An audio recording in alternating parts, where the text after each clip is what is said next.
Report بھی پیش کی جائے گی. اچھا, یہ رپورٹ پیش کی جائے گی تو ڈیفینیٹلی پھر اس پر جو بھی کام ہے وہ بھی کیا جائے گا, اور نکاسیاب کے حوالے سے بھی صورتحال کا جائزہ لیا جائے گا. اجلاس کے دوران وفاقی کابینہ کو امریکہ کے ساتھ ٹیرف اور دیگر امور پر ہونے والی پیش رفت کے بارے میں بریفنگ دی جائے گی. کابینہ اجلاس میں آرٹیفیشل انٹیلیجنس پالیسی کی منظوری لی جائے گی. اچھا, جو اجلاس میں ایک تو ٹیرف کے حوالے سے بات چیت ہوئی, دوسرا یہ کہ آرٹیفیشل انٹیلیجنس پالیسی کی بھی منظوری ہوئی, اور یہ جو آئٹمس ہیں وہ منظوری بھی ایجنڈے کا حصہ ہیں.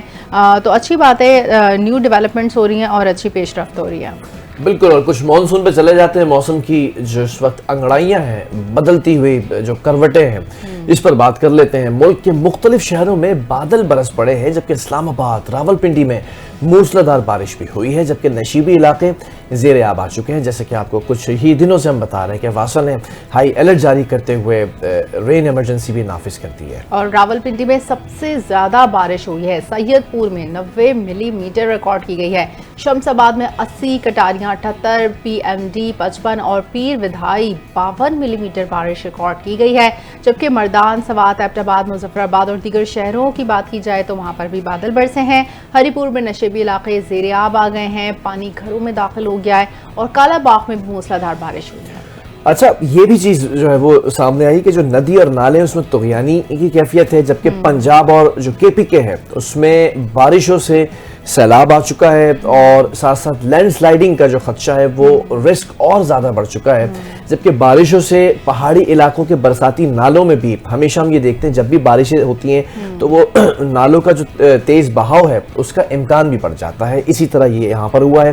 جبکہ ایبٹ آباد کے علاقے کی اگر بات کروں میں تو درویش آباد ایک علاقہ ہے, اس میں بارش کے باعث مکان کی چھت بھی گر گئی, اور ملبے تلے دب کر جو ہے وہ 2 بچیاں بھی جاں بحق ہونے کی رپورٹ سامنے آ رہی ہیں. بہت افسوس ہوتا ہے یہ سب خبریں پڑھتے ہوئے کہ جب مکان کی چھت گرتی ہے اور لوگ, بچے, بچیاں, عورتیں, بوڑھے, بچے سب ظاہر اس کی زد میں آتے ہیں. کتنی بری موت ہوتی ہوگی. تو اللہ تعالیٰ ہمیشہ ناگہانی آفات اور سب چیزوں سے بچائے, بارش کو ہمیشہ رحمت کی بارش برسائے, کبھی زحمت نہ ہو کسی کے لیے. بالکل, آگے بڑھتے ہیں اور کچھ اور بھی سٹوریز ہمارے پاس موجود ہیں آپ سے شیئر کرنے کے لیے. ڈپٹی وزیر اعظم یعنی کہ نائب وزیر اعظم اور وزیر خارجہ اسحاق ڈار نے کہا ہے کہ ان کا دورہ امریکہ اور اقوام متحدہ ہر لحاظ سے کامیاب رہا ہے. جبکہ امریکہ اور یونائٹڈ نیشن کی اگر بات کی جائے تو 10 روزہ دورے کے بعد وطن واپسی پر اسحاق ڈار نے کہہ دیا کہ انہوں نے اقوام متحدہ کی سلامتی کونسل میں فلسطین کے ساتھ ہر بار مسئلہ کشمیر اٹھایا ہے. اور نائب وزیر اعظم اسحاق ڈار نے دورہ اقوام متحدہ کے دوران سلامتی کونسل کے اجلاس کی 3 بار صدارت کی ہے, اور اسحاق ڈار کی زیر صدارت اجلاس میں پاکستان کی پیش قرارداد سلامتی کونسل میں متفقہ طور پر منظور بھی ہوئی ہے, اور تنازعات کو پرامن انداز میں حل کرنے سے متعلق پاکستان کے اس قرارداد کا متفقہ منظور کیا جانا تاریخی نوعیت کا واقعہ ہے. ٹھیک ہے, بہت اچھی بات ہے, 3 بار صدارت کی ہے اسحاق ڈار نے, اور ان کی قرارداد بھی منظور ہوئی ہے. یہ بہت بڑی اچیومنٹ ہے ان کے لیے. نائب وزیر اعظم نے اس دورے میں اقوام متحدہ میں 2 ریاستی حل سے متعلق فلسطین کانفرنس سے بھی خطاب کیا. اس کانفرنس کا اہتمام فرانس اور سعودی عرب سے نے کیا تھا, اور فرانس نے اس موقع پر بھی واضح کیا کہ وہ فلسطین کو بطور ریاست ستمبر میں تسلیم کر لے گا. اچھا, یہ فرانس تسلیم کر لے گا ستمبر میں. اسحاق ڈار سب بات کر رہے ہیں, عالمی دنیا مل کر جتنا بھی اس پہ بولے نا, کرنا چاہیں تو ایک دن میں یہ حل کر سکتے ہیں مسئلہ. بات یہ ہے کہ یہ ول بھی تو ہو نا, بات صرف زبانی کلامی کتنا ہم کر لیں گے. ابھی نہیں, پچھلے 70 سالوں سے ہم زبانی کلامی پر ہی تو کر رہے ہیں. کوئی اپنے موقف پیش کر کے اس کی قرارداد منظور ہو جا رہی ہے تو وہ اپنی واہ واہ کروا دے رہے ہیں. اس طرح سے یہ مسئلے حل نہیں ہوں گے. مسئلہ تبھی حل ہوگا جب ول ہوگی, اور جو جارے حکومت ہے جس کی طرف سے یہ اقدام لیا گیا ہے, جب تک کہ وہ باز نہیں آئے, کوئی کسی کا بات کرنے سے کچھ فرق نہیں پڑے گا. بالکل, آپ نے صحیح کہا. جبکہ اسحاق ڈار نے عالمی برادری سے اپیل کی تھی کہ ایسے تمام ممالک جنہوں نے فلسطین کو تاحال تسلیم نہیں کیا ہے وہ بھی اس سمت میں قدم بڑھائیں, جبکہ اقوام متحدہ فلسطینی ریاست کو مکمل رکنیت دے. یہ خبر ہم نے آپ کو کل بھی بتائی تھی کہ رکنیت دینے کی بات کی گئی تھی. جبکہ وفاقی حکومت کی اگر میں بات کروں تو فیڈرل گورنمنٹ نے فلسطینی مسلمانوں کے لیے فوری امداد روانہ کرنے کا فائنلی اعلان کر دیا ہے, اور این ڈی ایم اے نے بھی سوشل میڈیا پر اعلان کیا کہ وزیر اعظم پاکستان کی ہدایت پر NDA میں 100 دن پر مشتمل 2 کارگو طیاروں کے ذریعے امداد بھجوائے گا. اچھا اتنی بڑی امداد بھجوائی جا رہی ہے، لیکن بات یہی ہے نا کہ وہ امداد پہنچ بھی رہی ہے کہ نہیں. نہیں، اس کو بھی میک شور کرے گی پاکستانی گورنمنٹ کہ وہ پہنچے وہاں تک. بالکل پہنچ، کیونکہ جو خبریں ہیں وہ تو یہی ہیں کہ ان تک امداد نہیں پہنچ رہی. کبھی دریا کے راستے دالیں بوٹل میں جمع کر کے دے رہے ہیں، تو یہ امداد تھوڑی ہے تو زیرے کے برابر ہے، ان کے منہ میں زیرے کے برابر ہے. آپ اتنے بڑے بڑے ٹرک بھیج رہے ہیں. یہ کیا بتایا گیا ہے کہ 2 ٹن یہ کارگو 100 ٹن پر مشتمل 2 کارگو طیاروں کے ذریعے امداد بھجوائیں گے. آپ اتنی بڑی امداد بھیج رہے ہیں، وہاں پر راستہ بھی تو کلیئر ملے نا. اب وہ آپ کہہ رہے ہیں اردن اور مصر کے راستے فلسطین پہنچایا جائے گا، تو یہ بھی ہے کہ فلسطینیوں تک پہنچے وہ امدادی پروازیں اگلے 2 دن میں روانہ ہوں گی. تو NDMA کے مطابق نائب وزیر اعظم اسحاق ڈار امدادی سامان کی روانگی ترسیل کی نگرانی کریں گے.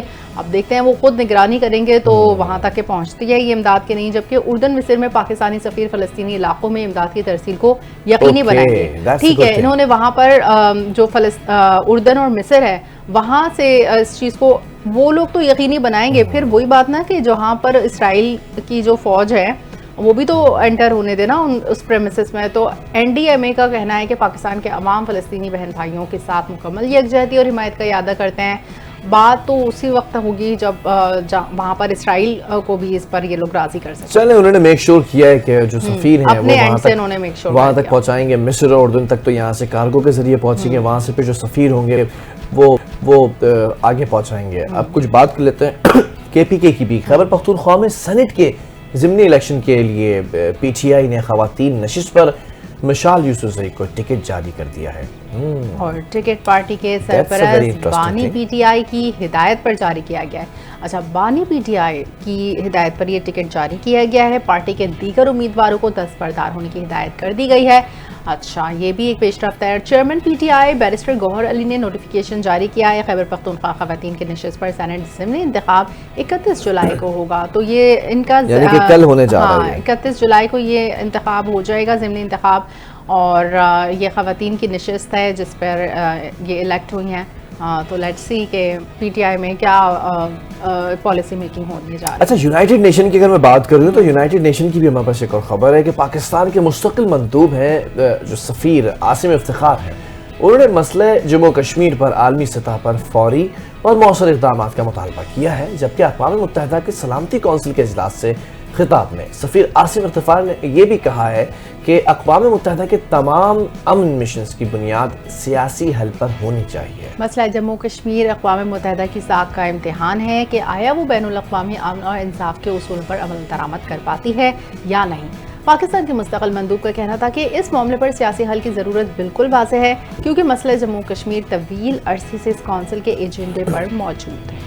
بالکل، سلامتی کونسل کی if we talk about تو انہوں نے اپنی قراردادوں اور کشمیری عوام کی جو خواہشات ہیں اس کے مطابق اس تنازع کا منصفانہ اور دیر پا حل نکالنے کے لیے سنجیدہ اقدامات کرنے کا کہا ہے کہ یہ کرنا ہوں گے. انہوں نے یہ بھی بتایا کہ پاکستان اب تک 4 بر اعظموں میں 48 اقوام متحدہ امن مشنز میں 2,35,000 سے زائد فوجی بھیج چکا ہے، جن میں سے 182 اہلکاروں نے امن کے لیے اپنی جانوں کا نذرانہ بھی پیش کیا. تب شہید ہوئے ہیں ہمارے جو فوج کے اہلکار ہیں 182.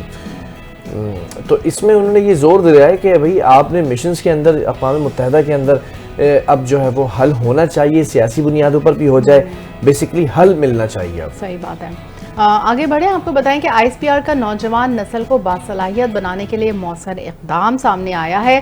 سمر انٹرنشپ 2025 کو متعارف کروائی گئی. یہ ISPR کی جانب سے نوجوان نسل کے لیے ان کو باصلاحیت بنانے کے لیے بہت زبردست اقدام ہے. ISPR کے مطابق سمر انٹرنشپ 2025 کے موقع پر لیفٹیننٹ جنرل ریٹائرڈ محمد سعید نے ملک بھر کی جامعات کے طلباء سے خطاب کیا اور کہا کہ پاکستان نے اپنے عملی اقدامات سے خطے میں استحکام کا ضامن ملک ہونے کا ثبوت دیا ہے. Great initiative. بالکل، لیفٹیننٹ جنرل ریٹائرڈ محمد سعید نے بھی یہ کہا کہ پاکستان منحرف نظریات کے خلاف ایک مضبوط فصیل اور عالمی امن کا علم بردار بھی ہے.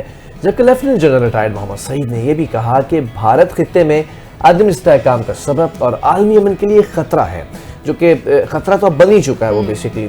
پاکستانی قوم خصوصاً نوجوان نسل کو پاکستان کی ترقی اور خوشحالی میں اہم کردار ادا کرنا ہوگا.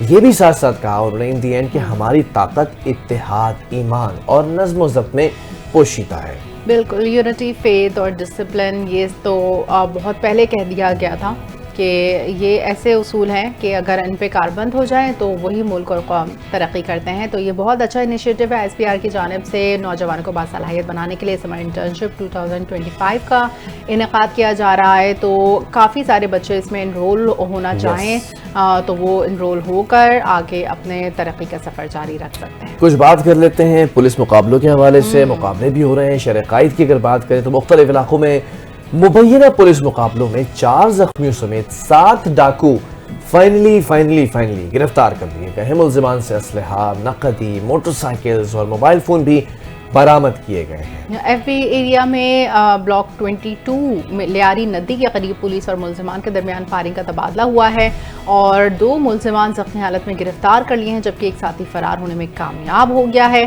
پولیس نے گرفتار ملزمان کے قبضے سے اسلحہ، موبائل فون، نقدی اور موٹر سائیکل برآمد کی. چلیں نازم آباد کی بھی بات کر لیتے ہیں کہ اس میں بھی پولیس نے ایک مبینہ طور پر مقابلہ کیا جس میں ایک ڈاکو کو زخمی حالت میں گرفتار کر لیا گیا. مطلب سن کے ایک ریلیف مل رہا ہے نا، it's kind of another kind of relief. کہ جبکہ اس کا جو ساتھی تھا اس ڈاکو کا وہ موقع سے فرار ہو گیا. ملزم سے اسلحہ، دیگر قیمتی سامان برآمد ہوا ہے. اور زمان ٹاؤن کی بھی اگر بات کر لیں تو وہاں پہ بھی کورنگی 5.5 نمبر کے علاقے میں کارروائی کی ہے. مبینہ مقابلے کے بعد 4 ڈاکوؤں کو گرفتار کر لیا جن میں ایک زخمی بھی شامل ہے. جبکہ پولیس نے یہ کہا ہے کہ ملزمان سے پسٹل چھینے گئے، موبائل فونز، نقدی، پرس اور موٹر سائیکل برآمد ہوئی ہیں. اور مومن آباد میں بھی کارروائی ہوئی ہے اور اورنگی ٹاؤن 10 نمبر میں کارروائی کی گئی ہے. یہ بھی بڑا ہاٹ سپاٹ ہے. یہاں پر بڑے موبائل اسنیچنگ کی بڑی وارداتیں ہوتی تھیں. تو یہاں پر 2 ڈاکوؤں کو زخمی حالت میں گرفتار کر کے اسپتال منتقل کر دیا گیا ہے. الحمدللہ یہ تو کارروائی جو ہے کامیابی کے ساتھ منطقی انجام کو پہنچی اور امید ہے کہ اسی طرح سے مطلب ایک دور تھا جب موبائل اسنیچنگ کا اور اسٹریٹ کرائمز کا بہت زیادہ بوم تھا. تو ایسے میں اگر ہماری پولیس کارروائی کری، سیکیورٹی فورسز الرٹ ہیں تو اس سے اچھی اور کیا بات ہے. دیکھیں پولیس اگر کام کرنا چاہے تو کر سکتی ہے. پولیس اگر مقابلہ کرنا چاہے تو یہ کر سکتے ہیں. یہ کسی سے پیچھے نہیں ہوتے بلکہ ڈاکو ان سے ڈر رہے ہوتے ہیں کہ اگر سامنے پولیس کی سنیپ چیکنگ ہے یا پکٹنگ ہے تو یہ اپنے رستے اسی لیے موڑتے ہیں کیونکہ پتہ کہ مقابلہ نہیں کر سکتے. اگر چاہے تو سب کچھ کیا جا سکتا ہے. اس کراچی شہر کی جو ایک کیفیت برپا ہو گئی ہے، ہر شخص ڈرا ہوا ہوتا ہے. ہر شخص جو ہے وہ خود کو بچانے کے لیے ایک کشمکش میں ہوتا ہے، ایک اسٹرگلنگ فیس میں ہوتا ہے. اس سے نکلا جا سکتا ہے. بالکل بلال، میں آپ کو بتا رہی تھی نا کہ جو سیلابی صورتحال اور زلزلے یہ سب بھی بہت آ رہے ہیں. تو یہ روس کے مشرقی ساحل ہے، یہاں پر 8.8 شدت کا خوفناک زلزلہ آیا ہے اور سونامی کی وارننگ جاری کی گئی ہے. اور غیر ملکی میڈیا رپورٹس کے مطابق روس کے علاقے کامچٹکا کے مشرقی ساحلی علاقے میں شدید زلزلہ آیا ہے جس کی شدت 8.8 ریکارڈ کی گئی ہے. اور امریکی جیولوجیکل سروے کے مطابق زلزلے کا مرکز روس کے کامچٹکا جزیرہ نما مینشیر کے مشرق میں تقریباً 136 کلومیٹر کے فاصلے پر 19 کلومیٹر گہرائی میں تھا. اور شدید زلزلے کے بعد روس کے ساحلی علاقے سویرو کورسلیک سے 4 میٹر بلند سونامی کی لہریں ٹکرا گئی ہیں. جبکہ یہ حادثات میں جو ہے وہ بعض عمارتوں کو بھی نقصان پہنچا یہ بھی بتایا جا رہا ہے. کچھ رپورٹس یہ بھی بتا رہی ہیں کہ کئی افراد ہیں جو زخمی بھی ہوئے ہیں جبکہ وہاں کے گورنر نے جو ہے وہ شہریوں کو ہدایت کی ہے کہ وہ خود کو محفوظ رکھنے کے لیے بلند مقامات پر چلے جائیں. اچھا بس یہ تو ایک طرح سے ہدایت، کیونکہ دیکھیں سمندر کے پاس جب یہ ریورس ہے. اگر ہم جیسے میٹروپولیٹن سٹی میں رہ رہے ہیں تو ہمارے یہاں خدا نہ خواستہ کبھی زلزلہ، یہ بھی ایک اویئرنس میسج ہے، کبھی زلزلہ ہے تو آپ عمارتوں سے نکل کے کسی چٹیل میدان کی طرف آ جائیں، کھلے ایریا میں آ جائیں. اور لیکن یہ رہ رہے ہیں ساحل کے پاس، اگر ساحل کے پاس رہ رہے ہیں تو پھر ظاہر ہے تھوڑے سونامی بڑی لہریں آ سکتی ہیں تو یہ آپ اونچی جگہ پہ چلے جائیں. یہ ہمیشہ آپ نے یاد رکھنا ہے. بالکل آگے بڑھیں اور بتائیں world champion ship of legends میں پاکستان چیمپئنز نے عمدہ کارکردگی کا مظاہرہ کرتے ہوئے آسٹریلیا چیمپئنز کو یک طرفہ مقابلے کے بعد 10 وکٹوں سے شکست دے دی ہے. انگلینڈ میں جاری world champion ship of legends میں پاکستان نے ٹاس جیت کر آسٹریلیا کو بیٹنگ کی ہے، دعوت دی ہے اور آسٹریلیا کی بیٹنگ لائن پاکستان کی بولنگ کے سامنے ریت کی دیوار ثابت ہوئی ہے. زبردست بھائی زبردست. اور یہ کچھ کھیل کی خبریں بھی شامل ہو گئی ہیں اور اس کے ساتھ ساتھ کچھ اور خبریں بھی ہیں، لیکن میں آپ کو یہ بھی بتاتا چلوں کہ اس وقت میرا جو دماغ ہے نا اسی خبر پہ جا کے اٹک گیا، یہ زلزلے والی نا. کراچی کے اندر بھی آپ کو یاد ہوگا کہ 15-20 نہیں بلکہ 40-50 بار جو ہے وہ زلزلے کی شدت اور اس کے جھٹکے محسوس کیے گئے تھے.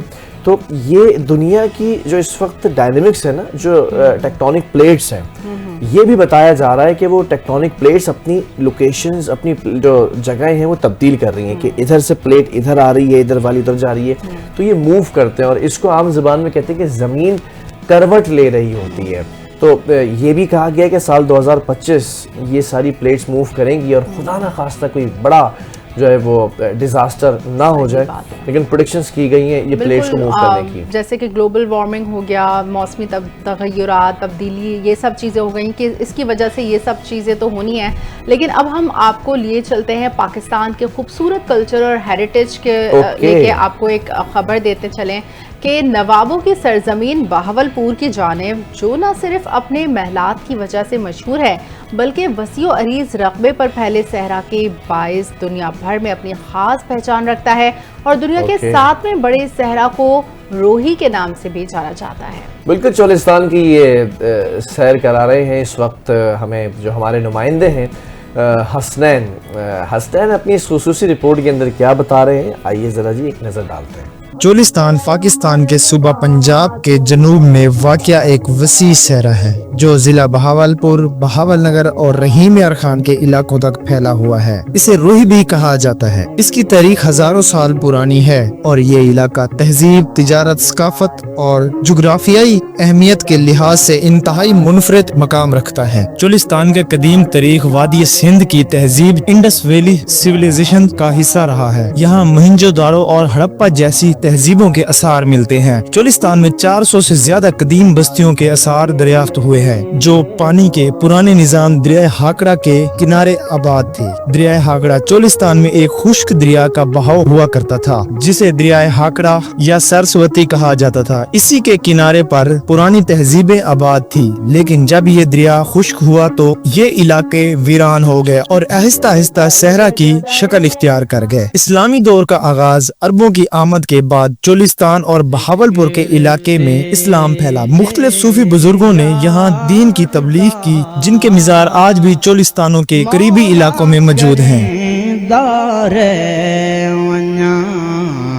18ویں صدی میں چولستان ریاست بہاولپور کا حصہ بنا. نواب آف بہاولپور نے یہاں قلعہ, سڑکیں اور تالاب تعمیر کیے. چولستان میں سب سے مشہور قلعہ ڈراور ہے جو صحرا کے وسط میں واقع ہے اور نوابوں کی شان و شوکت کا مظہر ہے. چولستان کے لوگ خانہ بدوش یا نیم خانہ بدوش ہوتے ہیں. ان کی زندگی مویشی پالنے, دستکاری اور محدود زراعت پر مبنی ہوتی ہے. اونٹ چولستان کی ثقافت کا اہم حصہ ہے اور یہاں ہر سال چولستان جیپ ریلی بھی منعقد ہوتی ہے. موجودہ دور میں چولستان آج بھی ایک خشک اور مشکل علاقہ ہے, لیکن حکومت نے یہاں پانی کا زرخیز ترقی منصوبہ اور سیاحت کے فروخت کے لیے کام شروع کیا ہے. آثار قدیمہ اور تاریخ قلعہ کی سیاحوں کو اپنی طرف متوجہ کرتی ہے. کیمرہ ٹیم کے ساتھ حسنین پرار, NTN نیوز, بہاولپور. اور ایک اور انٹرسٹنگ نیوز آپ سے شیئر کرتے چلیں. آپ کو یقین کرنا مشکل ہو جائے گا, لیکن جو ہونے جا رہا ہے وہ کسی فلم کا منظر نہیں بلکہ ایک حقیقت ہے. ذرا تصور کریں کہ ایک نوجوان گیمر اپنے کمرے میں بیٹھا پرسکون انداز میں گیم کھیل رہا ہے. موسم باہر طوفانی ہے لیکن اندر سب کچھ معمول کے مطابق ہے. اچانک آسمان سے ایک روشنی لپکتی ہے اور بجلی سیدھا اس کے کمرے کی کھڑکی کے راستے اندر داخل ہو جاتی ہے اور نشانہ بناتی ہے اسی گیمر کو جو اس وقت لاکھوں ناظرین کے سامنے ٹوئچ پر لائیو تھا. بالکل جی, ہم بات کر رہے ہیں کرسچن باورڈ کی, جو کہ نام جو ہے وہ یہاں پہ بتایا جا رہا ہے کہ کرسپی میچ سے جانے جاتے ہیں اس نام سے, اور وہ اپنی لائیو اسٹریمنگ کے دوران گیم کھیلنے میں مصروف تھے کہ اچانک ایک تیز چمک اور دھماکے کی آواز آتی ہے اور ان کی ویب کیم میں خرابی پیدا ہوتی ہے, اور اگلے لمحے وہ اچانک کرسی سے اچھل کر ہیڈ فونز کھینچتے ہوئے کمرے سے بھاگ جاتے ہیں. پورا منظر ایسا لگتا ہے کہ جیسے کوئی بالی ووڈ کی تھرلر فلم کا یہ جو ہے وہ کلائمیکس سین ہو. اور دلچسپ بات یہ ہے کہ سب کچھ لاکھوں ویورز یہ دیکھ رہے تھے, اور جو کمرے کی کھڑکی ہے اس کے باہر سے آنے والی اس تیز روشنی کے ساتھ ہی جو آواز آئی وہ ظاہر کرتی ہے کہ شاید بجلی کا کرنٹ ہیڈ فونز کے ذریعے اس کے جسم میں داخل ہوا ہے. اچھا یہ دیکھیں یہ جو گیمرز ہوتے ہیں لائیو اسٹریمنگ کے ذریعے لائیو ہوتے ہیں, ان کو آل اوور دا ورلڈ دیکھا جا رہا ہوتا ہے, اور یہ گیمرز ان کے ساتھ جو کچھ بھی ہوتا ہے وہ بھی کوئی نہ کوئی نیوز بن جاتا ہے. اب جیسے یہ چیز ہوئی, یہ بریکنگ نیوز بن گئی ہوگی تمام ناظرین کے لیے.